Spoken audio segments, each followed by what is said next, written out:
guys, welcome back to my channel, The Retro Farmhouse. I wanted to come on here today and do a video of the aftermath of Hurricane Ida on our farm homestead. And I just wanted to first off start with a big thank you for the prayers and concerns for us as we kind of battle through that storm. I'll be honest with you, I have lived here several years now in Louisiana, and that is probably one of the worst hurricanes that we have been through since I've lived here. I know many other people who've lived here their whole lives can, probably score that on a top 10 list for them.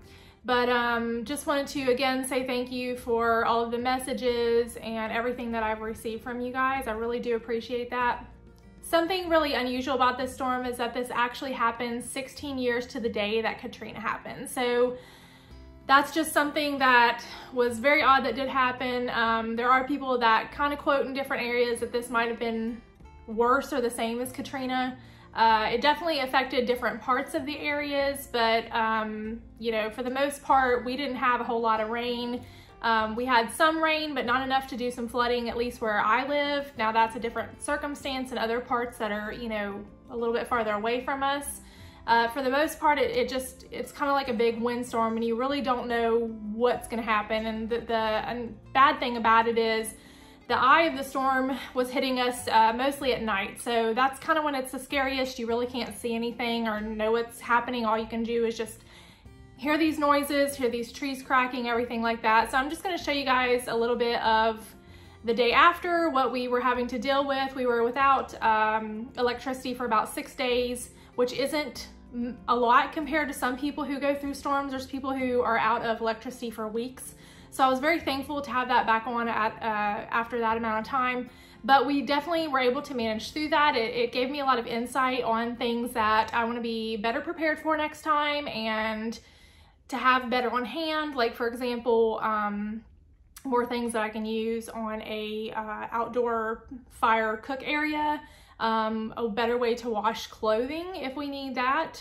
There was many days where it was just hot. We were outside picking up branches and doing lots of different things like that. And it, we just really needed better resources to be able to take care of those type of items that you don't even think about when you have electricity. So I'm gonna just walk you through this and show you everything. We were definitely blessed. We didn't have any damage to our house. We did have a tree fall on, some of our property, but it wasn't anything that we can't take care of. I know there's people who are in much worse situations than we were, who had trees through their house. Sometimes there's some people that are left with nothing. So, and we're still trying to, clean up after that. There's still lots of places down here that don't have electricity. There's still lots of areas that you can't even go to certain stores, things like that.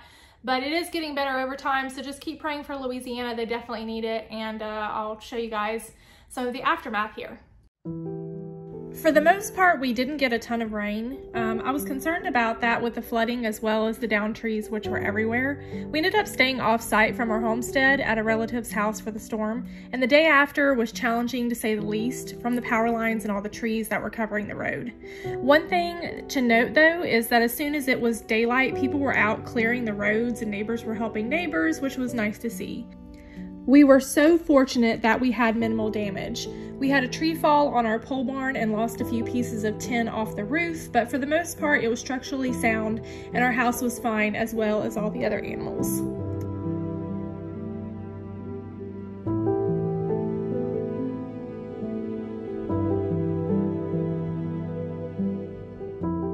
Luckily, we were at the end of our summer harvest season, as the storm had flattened a lot of our garden areas and even flipped over our small chicken house. We had put all the chickens and waterfowl in the stalls in the barn before the storm, so they were well protected. Since our electricity was out, we ran a generator to accommodate our fridge and our freezer, as well as a small AC unit, which was a blessing in the upper 90-degree heat in the south.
Since we have a well, we don't have water when the pump is out, and our old hand pump didn't end up working. Our local Tractor Supply was open because they were running off of a generator. So we were able to pick up a new hand pump and install it so we could get water to all of the animals.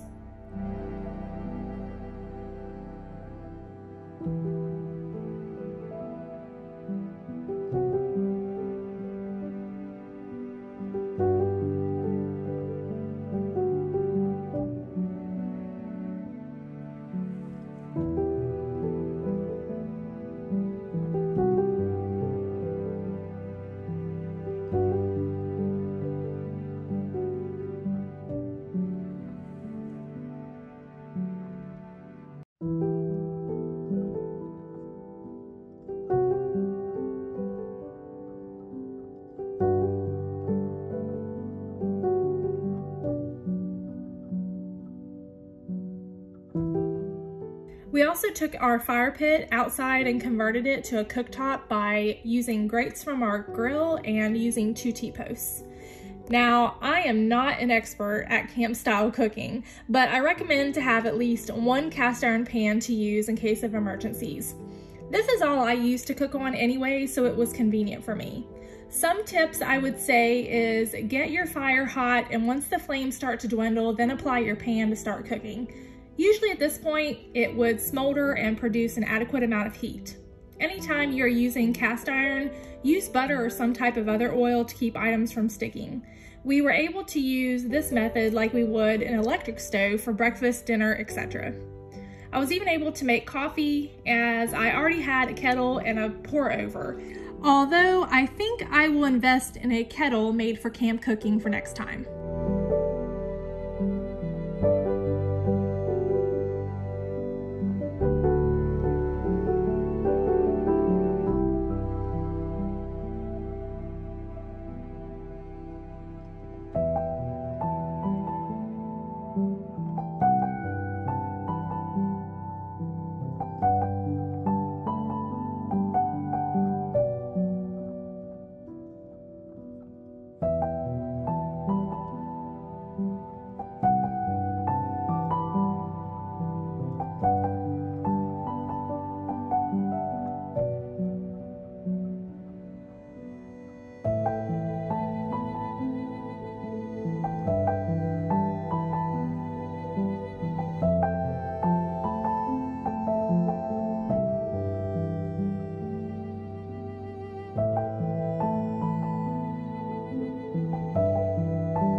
We even wash dishes and laundry this way as well, and I want to look into getting one of those off-grid washing tumblers for clothes.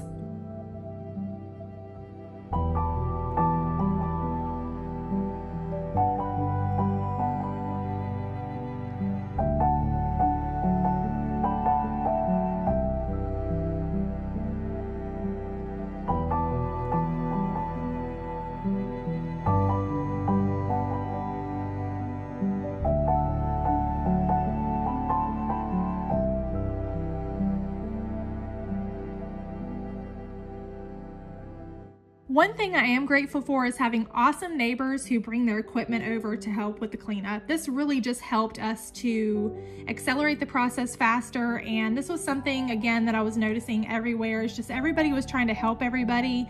Everybody was feeding all the linemen who were coming from out of state to try to get our electricity back on, and it was just a really humbling and wonderful experience to see.